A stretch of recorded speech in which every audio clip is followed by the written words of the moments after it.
Hello বন্ধুরা, good morning, welcome back to my channel. শুরু করছি আমি আজকের ভিডিওটি। সকালবেলা চলে আসলাম একদম চায়ের বাটি হাতে নিয়ে তোমাদের সামনে। সকালবেলা মিস্ত্রি এসেছে, মিস্ত্রি ঠিক নয়, মাটি কাটার লোক এসেছে, তাই চা বসিয়ে দিয়েছি। আমরা তো প্রতিদিন চা খাই, আমাদের জন্য তো অবশ্যই করছি, আর তার সাথে তাদের জন্যও করে নিচ্ছি। সকালবেলা উঠেই বৃষ্টি শুরু হয়ে গেছে। একটু জামা কাপড়গুলো বাইরে নেড়ে দিয়েছি, নাড়ার সাথে সাথে আবার আমাকে তুলে ঘরে নিয়ে আসতে হলো। এরকম করে কি জামা কাপড় শুকায় না? সেই জামা কাপড় পরতে ভালো লাগে বলো? ঘরে একটা দড়ি টানানো থাকলে অবশ্য ভালো হতো, বারান্দায় দড়ির মধ্যে নেড়ে দিতে পারতাম, তাহলে আর কোনো অসুবিধা হতো না। বৃষ্টি হোক যা হোক ঘরের মধ্যেই নাড়া থাকতো, কিন্তু সেটা তো নেই। দেখি একটা ব্যবস্থা করতে হবে। এভাবে ভিজে জামা কাপড় তো আর ঘরের মধ্যে জড়ো করে রাখা যাবে না। একটা দড়ি টানিয়ে দড়ির মধ্যে বাইরে নেড়ে দেবো। একটু আদা ছুলে নিই, আদা দিয়েই চাটা করবো, কেননা বৃষ্টি বর্ষার দিন একটু আদা চা করলেই ভালো লাগে। আর আমার যেহেতু গলা ব্যথা রয়েছে, জ্বরটা যদিও বা সেরেছে, তবুও গলা ব্যথাটা এখনো সারেনি। একটু কড়া করে আদা চা খেলে আমারও বেশ ভালো লাগবে।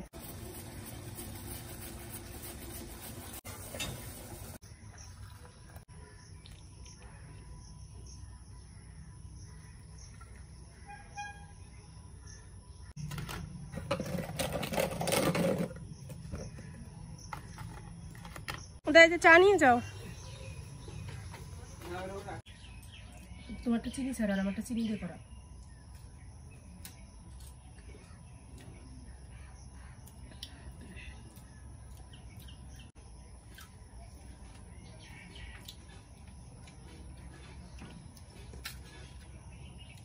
আমাদের চা খাওয়া হয়ে গেছে। এখন একটু ভাত রান্না করব। সকালবেলা গরম গরম ডাল দিয়ে চাল দিয়ে ঝরঝরে যে ভাত রান্না হয়, সেই ভাতই রান্না করব। এই ভাতটা খেতে আমার মাও ভীষণ ভালোবাসে আর আমার ছেলেও ভীষণ ভালোবাসে।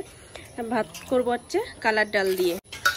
চালটা ধুয়ে নিচ্ছি, ডাল কড়াইতে বসিয়ে দিয়েছি, কেননা ডালটা একটু আগে না ফুটলে হবে না।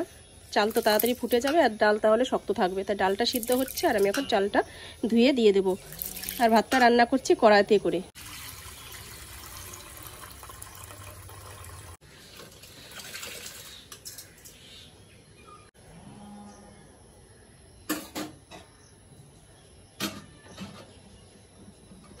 ডাল চালের ভাত তো আর খাওয়া যাবে না, তার মধ্যে দিয়ে দেবো একটু আলু, একটু কাঁচা লঙ্কা চিড়ে দেবো আর একটু পেঁয়াজ দিয়ে দেবো, তাহলে ভালো লাগবে। আর একটু নুন তো অবশ্যই দেবো, কেননা নুনটা না দিলে তো আর স্বাদ লাগবে না।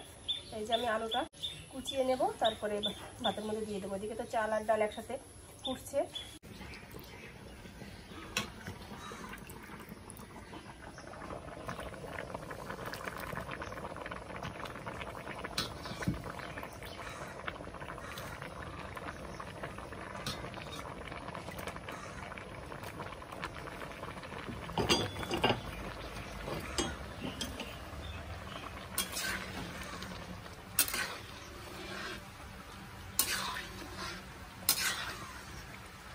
এই দেখো সকাল সকাল শুরু হয়ে গেছে বৃষ্টি, ঠিক আছে? আমার ছেলের জুতোটা চালের উপর দিয়েছিলাম, এখনো রয়ে গেছে।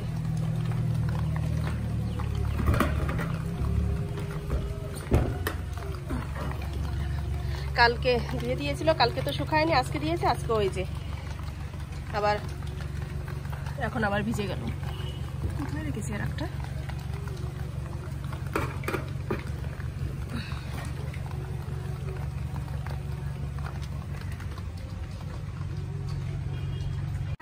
সকাল সকাল তো ডাল চাল দিয়ে ভাত রান্না করলাম, আর ছেলে এই মাত্র ঘুম থেকে উঠলো, এর জন্য বিছানাটা এখনই তুলতে হচ্ছে, কারণ নইলে বিছানা আগেই তুলে ফেলতাম।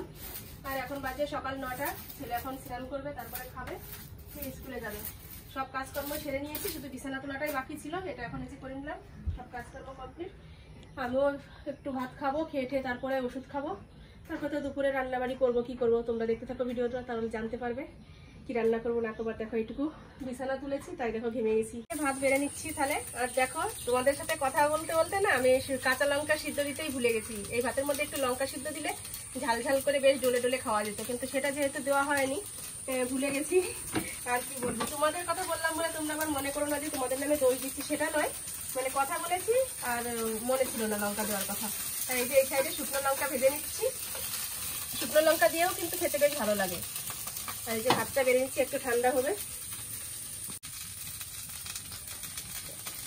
পোলাও ভাত, ডাল চাল দিয়ে পোলাও ভাত হয়ে গেছে। কালারটা কি সুন্দর হয়েছে, দেখেছো?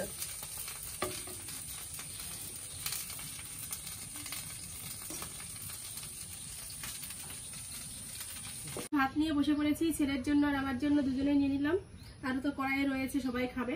মা গিয়েছে ভাইয়ের বাড়িতে, এর জন্য আর মা আমাদের সাথে খেতে পারলো না, ভেবেছিলাম একসাথে বসেই খাবো সবাই। তো যাই হোক, চলো শুকনো লঙ্কা দিয়ে ভাতটা মাখিয়ে নিই, একদম টকটকে ঝাল ঝাল করে তারপরে খাবো। একদম মসমসে হয়েছে লঙ্কা ভাজাটা।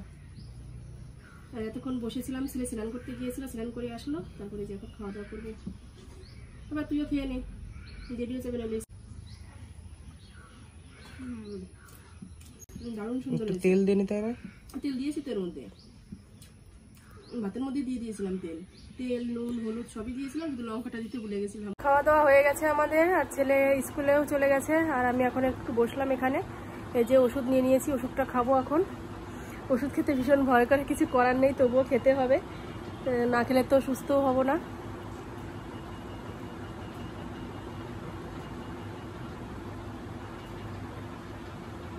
স্নান করার পরে আর তোমাদের সামনে আসতে পারিনি। মেন বিষয়টা হচ্ছে ক্যামেরাটা অন করতে পারিনি, একটা প্রবলেম হচ্ছিল, এর জন্য আর সাহসও পাইনি ক্যামেরাটা অন করার। আর ছেলে এখন স্কুল থেকে আসলো, ওকে দেখালাম, তারপরে এই যে আবার তোমাদের সামনে আসলাম। আর ও স্কুল থেকে এসে এই যে রেডি হচ্ছে। ওর একটা বন্ধু ফোন করেছিল, ও যাবে এখন। ওর একটা মামা ফোন করেছিল, মানে সমবয়সী, এর জন্য আমি বন্ধু বললাম। ফোন করেছিল ওর ওই মামা, মানে ও মামা বলে। কোথায় যাবা বলো একটু নিজে মুখে। ও এখন ভিডিও করতে যাবে ক্যামেরা দিয়ে, নতুন ক্যামেরা ধরা শিখছে। ওরও আশা আছে একটা ক্যামেরা নেওয়ার। তা আমাকে বলছে যে মা আমাকে একটা ক্যামেরা কিনে দাও, ক্যামেরা কিনে দাও। তো ক্যামেরার এত দাম, আমি কি আর কিনে দিতে পারি বলো? তবুও ওকে বলেছি, দেখা যাক যদি অল্প কিছু পয়সার মধ্যে ক্যামেরা পাওয়া যায় তাহলে ওকে একটা ক্যামেরা দেওয়ার চেষ্টা করব। অনেকদিন ধরেই বলছে আমাকে, এখনো বলতে পারছি না কবে দিতে পারবো, আদৌ দিতে পারবো কিনা। তবে ছেলে চেয়েছে যেহেতু, আর আমারও ইচ্ছা আছে, কেননা ও এই কাজ নিয়েই তো সামনে এগোতে চায়, এর জন্য ইচ্ছা আছে একটা পুরন টুরন দেখে, কমাটমো দেখে একটা কিনে দেওয়ার। দেখো আসছে শুনে, তাই কি নতুন তো কিনতে গেলে কত দাম, পুরনো দেখেই তো একটা খুঁজবো, তাই না? আগে পুরনোটা দিয়ে হাত পাকা করুক, সেটাও যদি কিনে দিতে পারি তবুও তো অনেকটা। চলো, ওকে ভাত খেতে বললাম, এখন খাবে না, ওর জন্য আমি বসে রয়েছি না খেয়ে। আমিও খাইনি, এই যে ভাত এই ঘরে সবকিছু মা দিয়ে গেছে। এই দেখো এখানে সবকিছু রয়েছে ঢাকা ঢাকা। আজকে মা রান্না করেছে, সকালবেলা তো আমি রান্না করেছিলাম, তারপরে দুপুরে রান্নাটা ভেবেছিলাম আমি করব, কিন্তু দেখলাম যে ওই ঘরে বাজার টাজার সবকিছু রেখেছে, তারপরে মাই করলো রান্নাটা, আমি আর করিনি। তাই চলো এখন খাওয়া দাওয়া করবো। কি কি রান্না করেছে সেগুলোও তোমাদের সাথে কিছুই শেয়ার করা হয়নি। চলো খেতে বসি, তারপর তোমাদের দেখিয়ে দিচ্ছি কি কি রান্না হয়েছে। আজকে ভাত বেড়ে নিলাম, কি কি নিয়েছি তোমাদের একটু বলি। এই যে এখানে রয়েছে বেগুন সুন্দরী, এখানে রয়েছে কাঁচকলা ভাজা, এখানে মাছের ডিম ভাজা, এখানে আলু বটবটি দিয়ে ছোট মাছ দিয়ে একটা চচ্চড়ি, আর এখানে ডাটা আলু দিয়ে মাছের ডিমের তরকারি। এই দিয়েই খাওয়া দাওয়া করবো। তো চলো খেয়ে নিই। আর ছেলের জন্য তো সবকিছু ওই যে রইলো, ও ভিডিও শুট করে এসে তারপরে খাবে, ওর লেট হয়ে যাবে নইলে। তো চলো আমি খেয়ে নিই।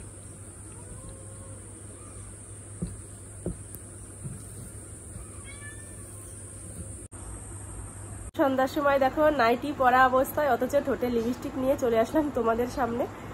এতক্ষণ শর্ট ভিডিও করলাম, এর জন্য দেখো লিপস্টিকটা রয়েছে ঠোঁটে, আর মোছা হয়নি। এখন একটু চা করব, চা করে খাবো। তার আগে একটু কথা বলি তোমাদের সাথে। আজকে দেখলাম, শুয়েছিলাম বিকালবেলা, শুয়ে ফোন ঘাটছি, ফোন ঘাটতে ঘাটতে একটা ভিডিও আমার সামনে আসলো। সেটা হচ্ছে আমার নিজেরই মানুষ, সেটা তো আর অস্বীকার করতে পারবো না, আমার ভাইয়ের বউ। সে দেখলাম তার ফ্যামিলি নিয়ে কথা বলছে, তার সাথে সাথে আমাদেরও বলতে ছাড়েনি, আমাদের সম্বন্ধেও বলছে। সকালবেলা, কালকেই হবে হয়তো, আমার অতটা খেয়াল নেই, হ্যাঁ কালকে সকালবেলা আমার মায়ের সাথে আমি একটু কথা বলছিলাম। কথাটা তো কোনো কথাই তো আর এমনি উঠে আসে না, ও যেমন আমার কথা শুনেছে সেই পরিপ্রেক্ষিতেই আজকে ভিডিও করেছে, আমিও নিশ্চয়ই কোনো কথার পরিপ্রেক্ষিতেই কথাটা উঠেছে, নইলে কে কার নিজের খেয়ে পরের গীত গাইতে যায় বলো। আমার ভিডিও দেখে কমেন্ট করেনি, আমার ভিডিও দেখে মানে একজনকে ফোন করে আমার নামে নানান রকম কথা বলেছে। সে আবার যাকে বলেছে সে আবার আমাকে ফোন করে জানিয়ে দিয়েছে, ফোন করে নয় সরাসরি সে আমাকে জানিয়ে দিয়েছে যে এই ব্যাপার, এই বলেছে আমার কাছে, জানো। বেশ ভালো কথা শুনলাম, ভালো লাগলো শুনে। যাক, কত চিন্তা আমাকে নিয়ে। তাই বলছি, সেই পরিপ্রেক্ষিতেই সকালবেলা আমি আমার মায়ের সাথে কথা বলছিলাম। মা কাজ করছিল আর আমি ঘরে বিছানা তুলছিলাম। সে সময় আমি তো ঘরে কথা বলছি আর আমার মা বাইরে ছিল, বাইরে থেকে শুনছে। তার সাথে আমার ভাইয়ের বউ এসেছিল আমাদের বাড়িতে ওর একটা দরকারে, সেখানে আমার কথাগুলো শুনেছে, বেশ ভালো কথা শুনেছে। সেই সময় কোনো জবাব দেয়নি এবং কি শোনার সময়ও কোনো কথা বলেনি। যাই হোক, আমি জেনে বলি না জেনে বলি, কথা তো আমি মিথ্যে কিছু বলিনি, যেটা বলেছি সত্যি কথাই বলেছি। আমার ভাইজিকে আমি কি করি না করি সেটা তো আমার মন থেকে করি আমি, সেটা তো কোনো হিংসারও কথা নয়। তারপরে কি বলে, দেখেছো মাথা থেকে সরে যায় কথাগুলো, কোনো খুঁটা দেওয়ারও কথা নয়। ওকে আমি ভালোবাসি, নিজের ভাইজি, তাই করি। কিন্তু তোরও তো কর্তব্য থাকে শ্বশুরবাড়ির মানুষের প্রতি। শুধু শাশুড়ি মাকে ভালোবাসি, শাশুড়ি মাকে ভালোবাসি এটা বললেই তার ভালোবাসা হয় না। ভালোবাসার মধ্যে অনেক রকম দায়িত্ব কর্তব্য থাকে। তোর শাশুড়ি তো অসুস্থ মানুষ, বলতে পারবি কোনোদিনও শাশুড়ি মাকে একদিন কাপড় কেচে দিয়েছিস কিংবা শাশুড়ি মায়ের বাড়িতে এসে কোনো কাজ করে দিয়ে গেছিস? কোনোদিনও তো কিছু করিসনি। অসুস্থ অবস্থায় পড়েছিল আমার মা, কদিন দেখাশোনা করেছিলি? নিয়তি সেই সময় কেউ ছিল না দেখার, তাই নইলে তুই দেখবি, এটা আমরা কখনো আশাই করি না। তোকে কখনো আশাই করি না যে তুই আমার মাকে দেখবি, বুঝতে পেরেছিস? আমি এভাবেই বললাম তোকে। আমি আমার হাজবেন্ডকে নিয়ে হসপিটালে ছিলাম, আমার ভাই মানে তোর স্বামী আমার বাবাকে নিয়ে হসপিটালে ছিল, আর আমার দাদা ছিল বাড়িতে। ও দেখেছে, তার সাথে তুই একটু দেখে গেছিস। তুই ভাত দিয়েছিস, হ্যাঁ মানলাম, তুই ভাত দিয়ে গেছিস, ভাত খাইয়ে দিয়েছিস মাঝে মাঝে, এমনকি এঠো থালটা পর্যন্ত তুই ধুয়ে ধুয়ে যাসনি। 5 দিন 7 দিনের থাল জড়ো হয়ে পিঁপড়ে ধরে থালের মধ্যে এঁটো কাটা পচে নোংরা অবস্থায় পড়েছিল। আমি এসেছি হসপিটাল থেকে আমার বাবার অসুস্থতা শুনে, মা ফোন করেছে যে তোর বাবাকে যদি তুই দেখতে চাস তাহলে এখনই আয়। মা কিন্তু এটা ভেবে বলেনি যে ওখানে আমি কি পরিস্থিতিতে আছি, সেটা কিন্তু ভাবেনি একবারও। বাবা অসুস্থ সেটা বলেই সেটা আমাকে ফোন করে বলেছে। মা অসুস্থ অবস্থায় পড়েছিল, সেই সময় ফোন করে বলেছে। আমি কিন্তু সেই অবস্থায় বারাসাত থেকে রাত 9টার সময় কান্না করতে করতে একা চলে এসেছি। যে মানুষ সবাই জানে যে আমি কোনোদিনও রাস্তায় একা চলাফেরা করি না। ছোট থেকে বাবার হাত ধরে রাস্তায় বেরিয়েছি, বিয়ের পরে স্বামীর হাত ধরে রাস্তায় বেরিয়েছি। আর সেই মুহূর্তে আমি একা বারাসাত থেকে চলে এসেছি। এখানে সাক্ষী ছিল আমার ওখানকারই এক ভাসুর, সে দেখেছিল যে আমি কিভাবে বাড়ি এসেছিলাম। বাড়ি এসে দেখি যে আমার বাবা হসপিটালে ভর্তি হয়ে গেছে। বাবা ফোন করে আমাকে বলছে যে তুই ফিরে যা, তুই হসপিটালে ফিরে যা, নইলে তুই আর বাড়ি ফিরতে পারবি না, তুই হারিয়ে যাবি। সে অসুস্থ, সেও জানে যে আমি একা ওখান থেকে আসতে পারবো না। শুধু একমাত্র ভগবান জানে যে আমি কিভাবে সেদিন বাড়ি এসেছিলাম। আর তুই দেখেছিস, তুই কয়দিন দেখেছিস, তুই সেই দিনগুলো পর্যন্ত গুনে রেখেছিলি যে আমি এই কয়দিন আমার শাশুড়ি মাকে দেখেছি। তুই প্রতি মুহূর্তে সেই খোঁটাগুলো দিস। তুই একা দেখিসনি, তার সাথে আমার দাদা ছিল। ও একটু মানে কি বলবো, সরল সোজা মানুষ। ও দেখে, ও বলে, মাকে সবসময় এই কথাগুলো বলে। কিন্তু কোনো সন্তানের এটা উচিত নয় যে তার অসুস্থতার সময় দেখলে সেটা আবার মনে করিয়ে দেওয়া বা কদিন দেখলাম সেটা গুনে রাখা। আমি এই কয়দিন দেখেছি, আমি এই কয়দিন ভাত দিয়েছি, এই কথাটা কিন্তু আমাদের কানে এসেছে সবসময়। আরে আমি যদি সে সময় বাড়ি থাকতাম, আমি কি না দেখে পারতাম? আমার কত বড় অসুস্থতা নিয়ে আমি সেখানে ছিলাম, সেটা একবারও তো বলিস না, সে কথা বল।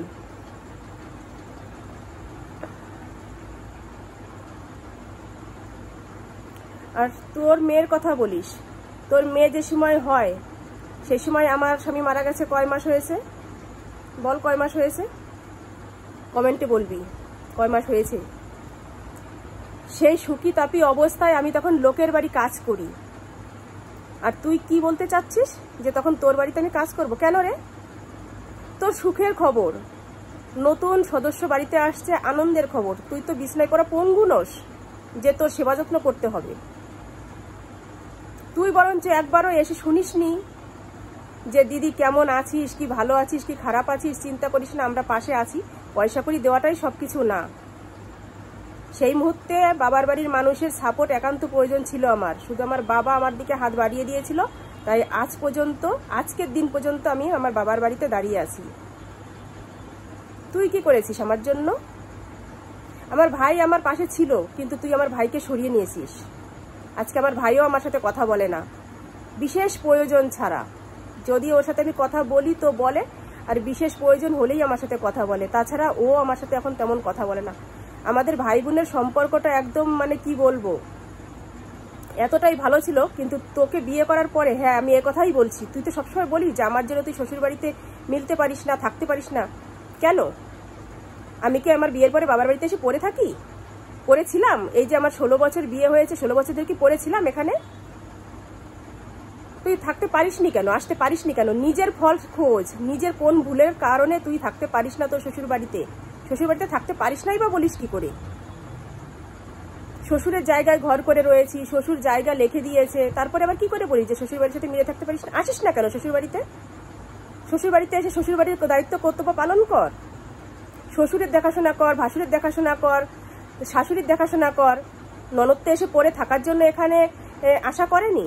ননদের কপাল মন্দ, সে একটা অ্যাক্সিডেন্টের মধ্যে পড়েছে, তাই সে এখন এখানে পড়ে আছে।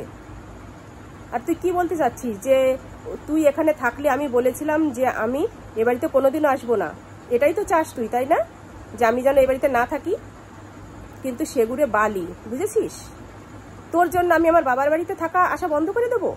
কোনোদিনও না। তোর মতন তুই থাকিস, আমার মতো আমি থাকি। আমি যেমন তোকে দেখি না, তুইও কিন্তু আমাকে দেখিস না। বুঝতে পেরেছিস তো? এটুকুই বললাম, আর কিছু বলছি না। তো চলো বন্ধুরা, আর কিছু বলবো না, বেশি বলতে গেলেই বেশি মানে মাথার দিমাগ নষ্ট হয়ে যাবে। তো চলো আজকের মতো টাটা, বাই বাই, আগামীকাল আবার দেখা হবে।